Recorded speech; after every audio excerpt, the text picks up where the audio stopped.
सभी धर्म प्रेमी सज्जनों को सादर नमस्ते। साथियों, बहुत बहुत स्वागत है आपका मेरे इस YouTube चैनल पर। इस स्वाध्याय सत्संग रूपी आध्यात्मिक चर्चा में उपनिषदों पर बात कर रहे हैं और उपनिषदों में कठोपनिषद इस समय प्रसंग में है। कठोपनिषद की चतुर्थ वल्ली, और इस चतुर्थ वल्ली में कल हमने 4 श्लोक पूरे कर लिए थे कल तक। आज 5वां श्लोक लेते हैं।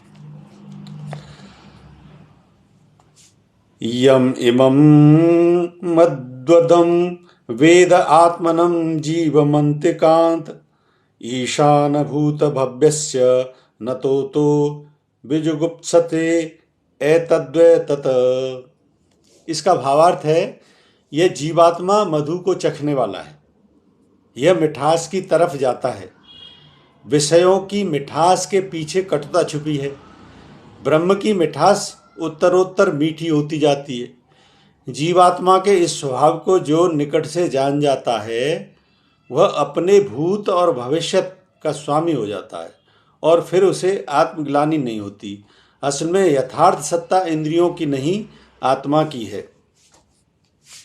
देखिए, इसको समझने के लिए सबसे ज़्यादा जरूरी ये समझना जरूरी है, जैसा इसमें दे रखा है, यह मिठास की तरफ जाता है। मिठास का मतलब एक आनंद की अवस्था की तरफ जाता है। ये प्रपंचों से आप छूटना शुरू हो जाते हो जब इस मार्ग पर चलते हो। तो ये अध्यात्म का मार्ग है ही ऐसा कि इसमें ये जितने भी जंजाल हैं इन सब से छूटना शुरू हो जाता है। जंजालों में फंसे हैं वही तो दुख है, चाहे वो इंद्रियों के, मन के, विषयों के, ये जितने भी जंजाल हैं इसमें फंसना ही जो है ना दुख है और इनसे छूटना ही सुख है। तो मिठास की जो इसमें शब्दावली दे रखी है उसको आप ऐसे समझें कि वो सुख की एक यात्रा है। आत्मा में सुख है क्योंकि आत्मा के गुण स्वभाव सुख स्वरूप हैं, और इसको ब्रह्म की मिठास जो इसमें कहा गया है तो वो आत्मा के गुणों का ही प्रसंग है। जीवात्मा के स्वभाव को जो निकट से जान जाता है, जीवात्मा के स्वभाव को निकट से जान जाने का मतलब ये है कि जितने जितने तुम्हारे संस्कार क्षीण होते जाएंगे उतनी उतनी इसकी नजदीकी होती जाएगी। आत्मा के और तुम्हारे बीच में सिर्फ ये संस्कारों कर्म के अकाउंट हैं, इसी का पर्दा है केवल। तो जैसे जैसे इनसे छूटना होना शुरू हो जाता है, छूटते जाते हैं शनै शनै इस मार्ग पर चलते चलते, तो क्या है, जीवात्मा का स्वरूप समझ में आने लगता है। को जीवात्मा के फिर गुण स्वभाव आपके स्वयं स्वभाव में नजर आने लग जाते हैं। प्रत्येक जो है ना एक आभा एक अलग से खिलना शुरू हो जाती है। आपकी आंतरिक आभा जो है ना, एक खिलावट आती है उसके अंदर आत्मा के गुण स्वभावों की। वह अपने भूत और भविष्य का स्वामी हो जाता है। भूत और भविष्य का स्वामी होने का मतलब यह है, कहते हैं ना कि न जीवन तो वर्तमान में है, वास्तविकता में तो वर्तमान की स्थिति आने लग जाती है और भूत और भविष्य से पीछा छूट जाता है। ये कहते हैं ना गॉन इज द पास्ट, तो निश्चित तौर पर आपका जो भूतकाल था वो तो चला गया किसी भी व्यक्ति का। तो बहुत से जो है ना भूत को पकड़ के बैठ जाते हैं। मैं कहता हूं सबसे ज्यादा जो है ना संकीर्ण स्वभाव होता है ऐसे लोगों का, जो भूत को पकड़े बैठे रहते हैं और भविष्य की जो चिंता करते हैं। ये दोनों ही एक तरीके से मूर्ख समझ लो इनको। जो चला गया निश्चित तौर पर उसकी क्या उसको याद करना, अगर वहां पे कोई मिस्टेक है तो उससे प्रेरणा लेके निश्चित तौर पर, जब इस मार्ग पे है तो फिर तो गलती होती नहीं, लेकिन इस मार्ग पे जब चल रहे हो, लेकिन एक सांसारिक व्यक्ति के तौर पे भूत किसी का भी हो वो तो चला गया और भविष्य अभी आया नहीं। तो जो उपनिषद का ऋषि कहना चाह रहा है वो इसका मुख्य मूल अर्थ ये है कि भूत और भविष्य से पीछा छूट जाता है। इसका मतलब है कि जीवन वास्तविकता वर्तमान में है। आप सुख न तो पास्ट में हो सकते न फ्यूचर में हो सकते। अगर सुख का आनंद लेना है तो आपको वर्तमान में जीना होगा। जब तक वर्तमान नहीं है तो समझ लो कुछ भी नहीं है, फिर जीवन एक मूढ़ता है। पास्ट में आप जी रहे हो तो यू आर सैड, फ्यूचर में यू आर जी रहे हो तो यू आर एक्साइटेड। तो एक तरफ जो है ना खेद की अवस्था है, एक तरफ जो है ना एक उसकी एक्साइटमेंट की अवस्था है। लेकिन जीवन कहाँ है? जीवन वर्तमान में। तो इन दोनों में कोई रिलेवेंसी नहीं है। तो वो जो उपनिषद का ऋषि कह रहा है, इसका तात्पर्य इसे समझे कि भूतमान और भविष्य से पीछा छूट जाता है। इसका मतलब ये है कि ये सारे संस्कार क्षीण जब हो जाते रहते हैं तो वर्तमान स्थिति को आप अनुभव करने लगते हो हर समय।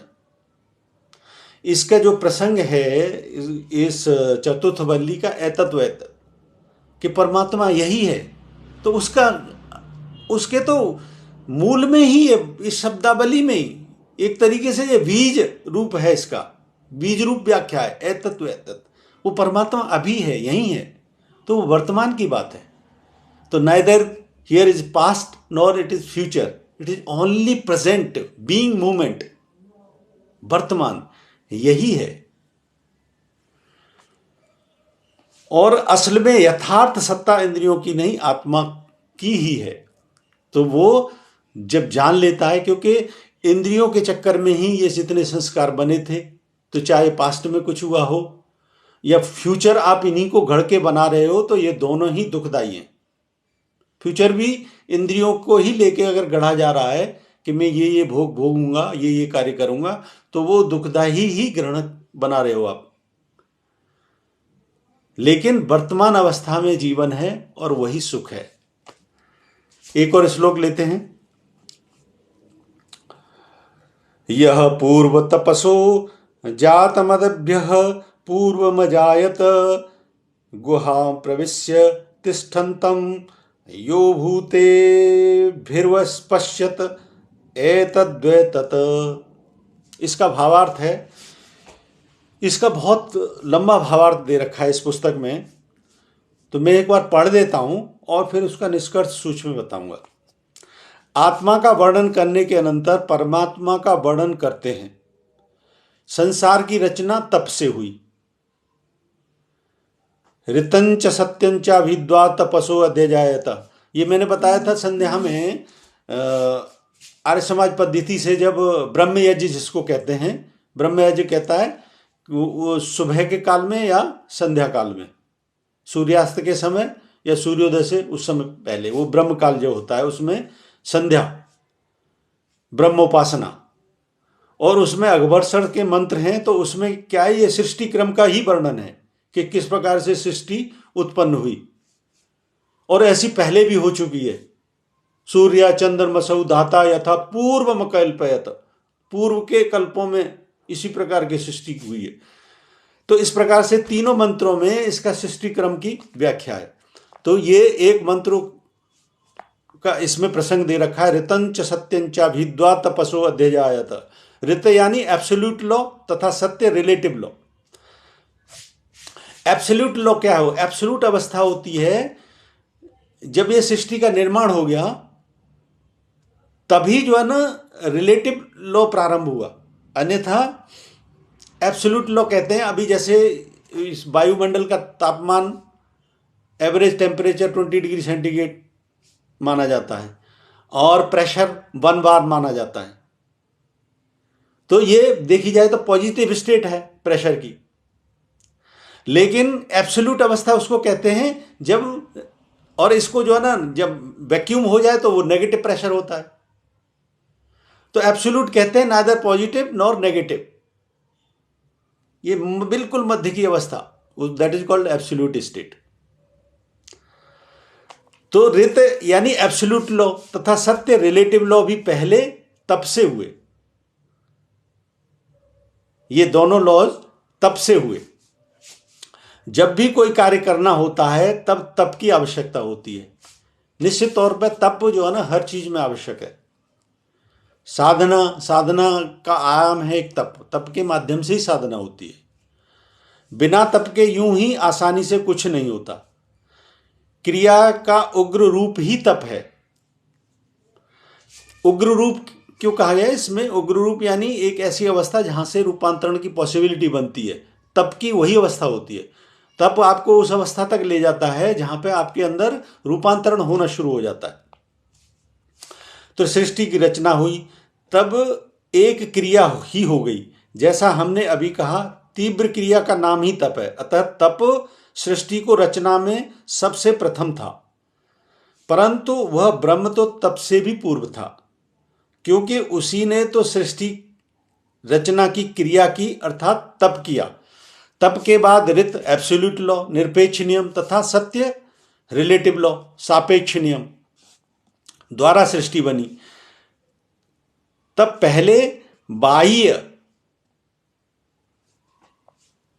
वायवीय गैसियस अवस्था थी। सबसे पहले ये रचना होने से पहले गैसीय अवस्था थी, उसमें जीव तत्व नहीं था। गैसीय अवस्था में जीव तत्व की संभावना नहीं है। उसके बाद आग्नेय इग्निशियस अग्नि की अवस्था हुई। अग्नि की अवस्था में भी जीव की संभावना नहीं होती, उसमें भी जीव की अवस्था की संभावना नहीं थी। तदनंतर जलीय एक्विसियस, उसके बाद जलीय अवस्था हुई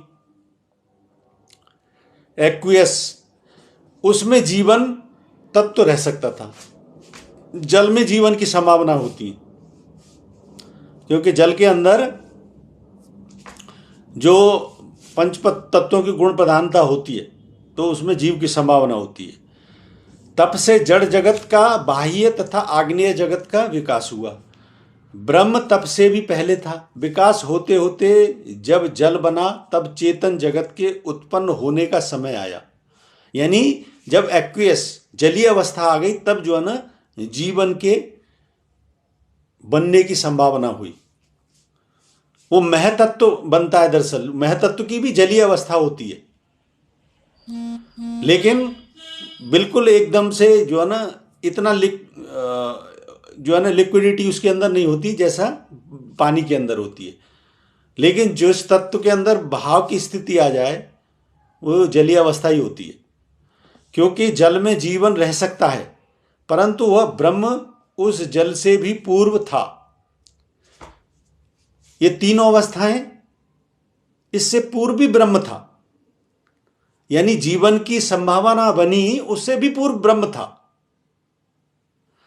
जिसमें जीवन तत्व अपना विकास पा सकता था। जिसमें जीवन तत्व अपना विकास पा सकता था, इससे मतलब ये समझे, मैं इसको करेक्ट करता हूं, this is not correct language. यानी जिस ब्रह्म की बात की जा रही है कि इन अवस्थाओं से जिसमें जीवन उत्पन्न होने की संभावना बनी, उन अवस्थाओं से पहले भी ब्रह्म था। और इसमें जो कहा गया है कि जिसमें जीवन उत्पन्न होने की संभावना थी, नहीं, उसमें जीवन उत्पन्न होने की संभावना ही थी। ये जो तत्व जिसके अंदर जीवन उत्पन्न होने की संभावना थी, तो जिस ब्रह्म की बात हो रही है, उस ब्रह्म के वो ब्रह्म के माध्यम से इसमें जो है ना परिवर्तन होता है, तब जीवन तत्व उत्पन्न होने की संभावना बनती है। ऐसे समझे इसको। अतः वह तप तथा जल दोनों से पूर्व था। यानी वो तप और जल इन दोनों से पूर्व था। तप जो है ना एक निष्कर्ष की अवस्था आ जाती है जहां पे संभावना बनती है, और जलीय अवस्था ऐसी अवस्था है जिसमें कि जीवन उत्पन्न होने की संभावना है। लेकिन वो इससे पहले भी था। वह जड़ चेतन सबसे पहले था। वह पंचभूतों के साथ गुहा में घुसा बैठा हुआ है। गुहा में ये नहीं कहते ना परमात्मा हृदय आकाश में मिलता है और सूक्ष्म बुद्धि के द्वारा उसकी अनुभूति होती है, तो ये गुहा स्थान उसी को समझे, हृदय आकाश समझे। वह कहीं दूर नहीं बैठा, यही हमारे सामने जो कुछ इंद्रियों से दिख पड़ता है वही उसकी गुफा है, उसी में छिपा बैठा है। हमने मानो आंख मिचौली कर रहा है, हमारी दौड़ धूप का मजा ले रहा है। इन पंचभूतों की उसने ओट ले रखी है। दौड़ धूप का मजा लेना, फिर ये प्रकृति में जिस प्रकार से परिवर्तन हो रहा है, ये दौड़ धूप समझो। इसमें व्यक्ति विशेष से मत लो, व्यक्ति विशेष की भी दौड़ धूप इसी का हिस्सा है। फिर ये जो है ना प्रकृति में एक बार सृजन हो जाता है, तो उसके बाद जो है ना इसमें जो कुछ भी आप देख रहे हो परिवर्तन हो रहा है, जो कुछ भी हो रहा है, यही है दौड़ धूप। ये उस ब्रह्म के कारण ही होता है। बैठा तो वह इन्हीं के साथ है, और इनमें जो है ना जो आंतरिक में कहते हैं ना एक रस जो ब्रह्म छपा हुआ है, वो बैठा तो इन्हीं है, उसको समझें। यही उसकी गुफाएं हैं। इस प्रकार जो देख लेता है वह कह उठता है, अरे वह तो यह बैठा, एतत् वैतत्, वो तो ये रहा, यहीं पे इसी समय है। इसको बिल्कुल इस तरीके से समझें कि जब जीवन प्रारंभ हो जाता है, सृजन का कार्य भी प्रारंभ हो जाता है, और प्रारंभ होने के बाद ही ये सब हम जब देखते हैं, तो ब्रह्म तो उससे पहले भी था, प्रारंभ से पहले भी था, और प्रारंभ के इसके बाद में भी है। बाद में सब में ये जो परिवर्तन अवस्था भी दिखती है, ये भी उसके कारण ही है। और इससे पहले जो अवस्था आई थी, उससे पहले भी जो था, उसके कारण ही ये अवस्था आ पाती है कि इसमें दोबारा से जागृति होती है। और ये जितना भी फिर हम जगत देख रहे हैं, फिर ये उसी के माध्यम से चलायमान होता है। तो इस प्रकार से आज हमने ये 2 श्लोक पूरे किए। मुझे उम्मीद है ये चर्चा आपको पसंद आ रही होगी। पसंद आ रही है तो मेरे इस वीडियो को लाइक करें, अधिक से अधिक इसको शेयर करें। शंका समाधान के लिए, क्योंकि इसमें बड़ा जटिल विश्लेषण था, इसमें कोई शंका है, खास कोई प्रश्न है, तो उसको कमेंट बॉक्स में लिखें। बने रहें मेरे साथ। बने रहने के लिए बहुत बहुत धन्यवाद। इत्योम सम नमस्ते।